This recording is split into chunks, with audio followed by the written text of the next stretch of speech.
Você já reparou como hoje muitas pessoas se dizem evangélicas? Principalmente no mundo artístico? Muitas pessoas se dizem crentes e algumas até já foram batizadas, né?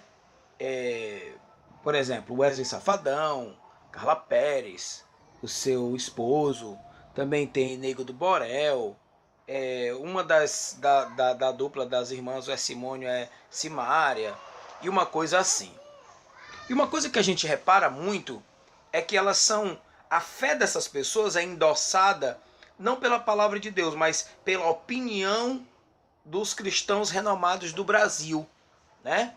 Priscila Alcântara, Ana Paula Valadão. Essas pessoas é que endossam a fé dessas outras, desses artistas que se dizem evangélicos. Só que a cada dia que vai passando, eu nem vou citar os escândalos, você pode ver aí na mídia esses clipes, esse clipe novo do Nego do Borel, em que mostra lá o crente fazendo o que está fazendo lá.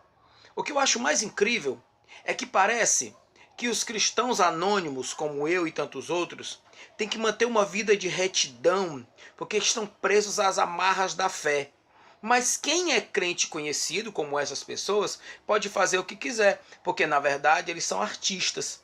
Né? Então, os artistas eles têm a liberdade, né? Eles têm aí a autorização poética, sei lá, da arte, né? Eles têm a licença da arte para poder fazer o que quiser. Mas vamos ver o que a Bíblia diz? No livro de João, no capítulo 1, no versículo 12, está escrito de forma bem clara. Livro de João, capítulo 1, versículo 12, está escrito de forma bem clara. Eu vou ler aqui para você. Ó. Mas a todos quanto receberam, deu-lhes o poder de serem feitos filhos de Deus, aos que creem no seu nome. A Bíblia separa quem é filho de Deus. O critério para ser filho de Deus é crer em Jesus. Mas crer em Jesus tem três aspectos. Crer em Jesus tem praticar o evangelho, em obedecer o evangelho e viver para o evangelho de Jesus. Nenhum budista é budista sem esses critérios, nenhum muçulmano é muçulmano sem esses critérios, nenhum católico é católico sem esses critérios, ninguém pode crer em nada sem esses critérios. Viver, praticar e obedecer. Pergunte a qualquer lutador de artes marciais, a um lutador de Kung Fu. Ele precisa primeiro entender a filosofia do seu mestre, para que depois ele possa crer, obedecer, viver e ele possa praticar. Então, a mesma coisa acontece com o evangelho. Só que é diferente o que está acontecendo. No Brasil, os crentes anônimos como eu, eles ficam assim, né, com medo, porque eles têm medo de pecar, assim como eu, de cometer erros, porque a gente está debaixo de uma nuvem de testemunhas e tal, e a gente não é conhecido, então a gente fica mesmo um pouco envergonhado do que a gente possa fazer, as pessoas souberem que a gente caiu em algum pecado e tal. Mas essas pessoas que se dizem artistas não, elas são endossadas pela arte e por outras pessoas que dizem assim: ah, amiga, não tem nada não, você agora é crente, amigo, você é crente, não importa, continue onde você está. Tem um outro detalhe: as pessoas aceitam Jesus, mas não deixam o que fazem, elas continuam na prática do pecado. Porque, por exemplo, gravar canções de insinuação de sexo, por exemplo, é pecado. É pecado, pode ser quem for. É pecado. Pode ser Wesley Safadão, Neguinho do Borel, Simone Simaria, Anitta. Abre a boca para dizer que é crente, então tem que viver tal qual.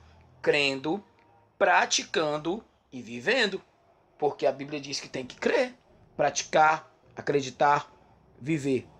Então, como foi que nós, cristãos, conhecemos o Evangelho? Com que princípio nós cremos? Nós conhecemos o Evangelho com um princípio que está escrito em 2 Timóteo, capítulo 3, versículo 12. A Bíblia diz em 2 Timóteo, capítulo 3, no verso 12, um versículo poderosíssimo. 2 Timóteo, capítulo 3, 12, que diz assim: e também todos os que piamente querem viver em Cristo Jesus padecerão perseguições. A religião evangélica, a religião cristã, a religião protestante, ela sofreu em 20 séculos uma baixa de 70 milhões de mortes. Eu vou passar para você aqui os dados. Esses dados não são meus, viu? Não estou inventando os dados. Esses dados eles são de uma universidade. A universidade vou dizer aqui o nome da universidade agora, uma universidade americana. É a Universidade de Gordon Conwell, nos Estados Unidos. Eles fizeram um estudo que durou 30 anos para levantar os dados do número de cristãos que foram abatidos, que foram mortos, que foram massacrados em governos, em regimes totalitários, regimes ateístas, Idi Amin Dada e tantos outros. Desde o ano 33, em Roma, até o ano 2000, esse estudo foi feito, né? Então vamos ver aí. É um estudo, então, é uma base de 1967 anos que foram estudados. Então, vamos ver no que resultou. Eu vou colocar aqui no link o estudo para você ver.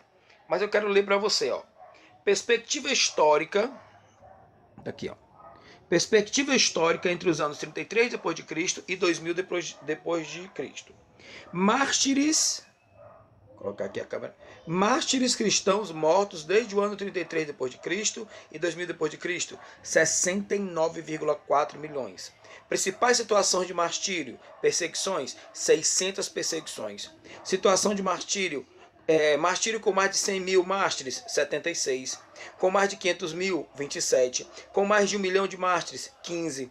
Média de mártires por situação de martírio, 115 mil. Distribuição geográfica dos martírios, 220 países. Denominações cristãs, todas. Calma, bora lá, vamos lá. Cristãos ortodoxos, 42,7 milhões. Assírios nestorianos, são as igrejas orientais, foram 12,3 milhões. Russos, 21,6 milhões. Ucranianos, 3,5 milhões. Gregorianos armênios, 1,2 milhões. Católicos, 13 milhões. Crentes independentes, 3,5 milhões. Protestantes, 3,1 milhões. Anglicanos, 1 milhão. Outros cristãos, 6,6 milhões, num total de 69,4 milhões de pessoas executadas. Nós temos também aqui uma terceira tabela, ó. Os perseguidores e suas vítimas entre o ano 33 e o ano 2000 depois de Cristo. Regimes ateus comunistas, incluindo no item acima, 31,6 milhões de pessoas foram assassinadas em muitos regimes comunistas. Governos comuns mataram 55,8 milhões de cristãos. Muçulmanos mataram 9,1 bilhões de cristãos. Animistas étnicos, 7,4. Católicos, 5,1 milhões. Budistas, a religião Mahayana, né, budista, matou 1,6 milhões de cristãos. Hindus, 0,6 milhões de cristãos. Zoroastrianos, persas, 0,4. Ortodoxos cristãos orientais, 0,2. Outros não cristãos, 0,1. Aí você tem um subtotal de genocidas não cristãos, 63,8. Genocidas cristãos, 5,5.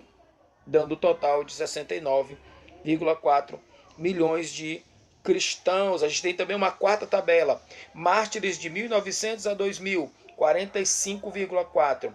Mártires desde 1950, 13,3 milhões. Média anual de mártires cristãos desde 1950, 278 mil por ano. Mártires cristãos no ano 2000, 160 mil, desde os anos 2000, né? 160 mil por ano. Então, por que eu dei esses dados todos? E por que esse vídeo vai demorar um pouco? Ele está demorando um pouco.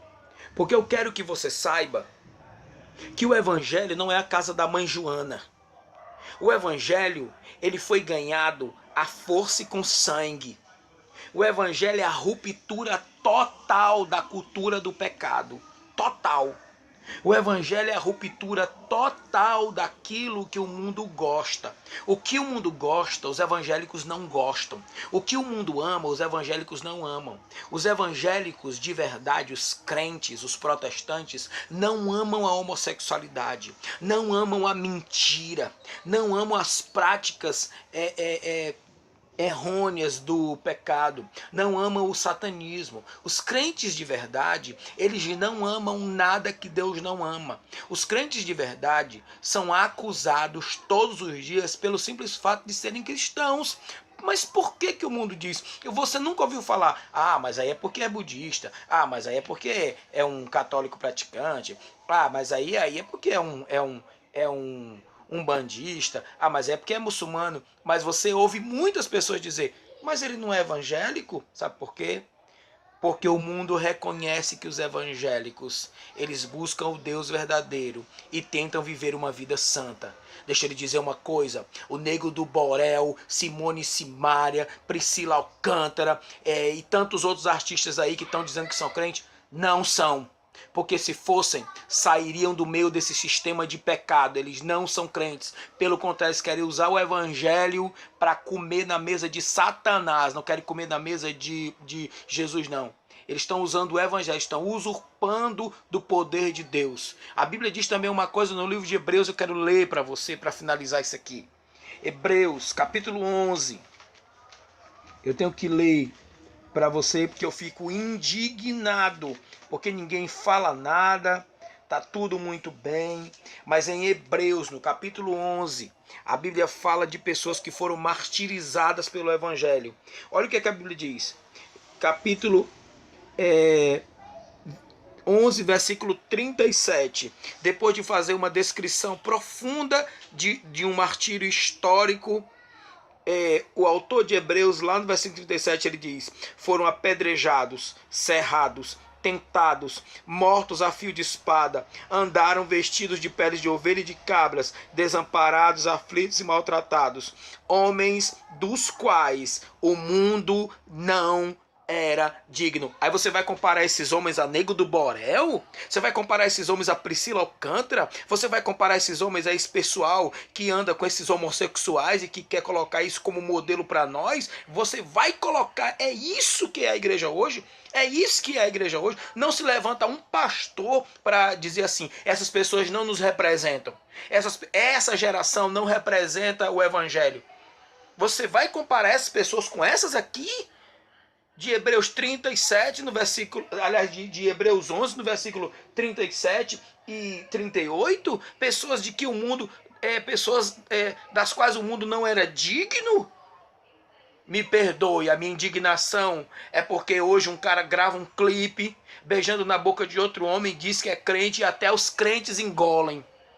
Me perdoe, os comentários que eu li, eu vi uma jovem boboca dizendo assim, eu também sou crente, mas eu achei o clipe maravilhoso, é porque esses crentelhos, aí chamou as pessoas das quais ela diz estar inserida, que ela diz que é crente, chamou de crentelhos. Eu sou um crentelho.